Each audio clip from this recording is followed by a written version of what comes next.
অনেক সময় দেখা যায় যে আমরা হয় হুজুর যে কুরবানির লগে আমরা আকিকা করতাম পারমনি বা আকিকার লগে কুরবানি করতাম পারমনি এইভাবে একটা মাত থাকি যায় গিয়া দেখো কাছাইয়া কুরবানি আর আকিকা আকিকা অনেক সময় প্রশ্ন করেন হুজুর পারমনি যে না কুরবানি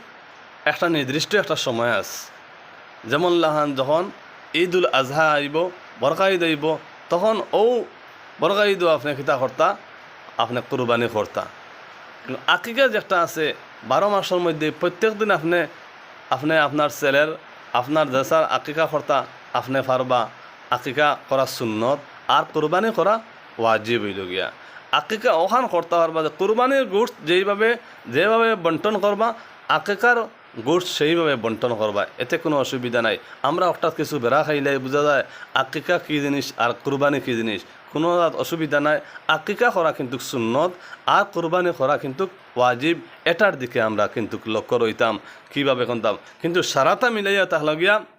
তাকওয়া যে একটা আছে গিয়া আর গোশত গিয়া আল্লাহর দরবারে পৌঁছিত নয় আর রক্ত গিয়া আল্লাহর দরবারে পৌঁছিত নয় আমার পৌঁছিব কোনটা গিয়া বলেন তাকওয়া লাই ইয়ানালাল্লাহা লুহুমুহা ওয়ালা দিমাউহা ওয়ালাকিন ইয়ানালুহু তাকওয়া মিনকুম এই তাকওয়া যে একটা আছে গিয়া সেই তাকওয়া আল্লাহর দরবারে পৌঁছে গিয়া আত্তাকওয়াও হা হুনা আত্তাকওয়াও হা হুনা আত্তাকওয়াও হা হুনা আল্লাহর হবিবে ফরমাইতে তাকওয়া ওখানে তাকওয়াও জায়গাত এই তাকওয়া তিনবার কইতে তাকওয়া যেটা আছে সেই তাকওয়াটা আল্লাহর দরবারে গিয়া পৌঁছিব গিয়া ওটার দিকে আমরা রইয়া আমরা কুরবানি করি আকিকা করি যেটা করি আমরা এই আল্লাহর দরবারে যে একটা পৌঁছে গিয়ে ওটা আমরা ইয়ে করতাম আর আমরা খালি গোশত খাওয়ার লিয়ে খালি